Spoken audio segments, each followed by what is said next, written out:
150センチの小柄女子がヘッドスピード50で振れるようになった秘密の練習ドリル。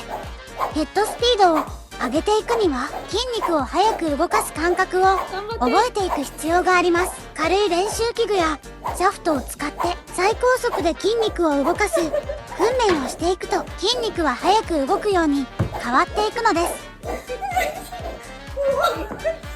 もう途中からふざけてるでしょ。真面目にやってください。すいません。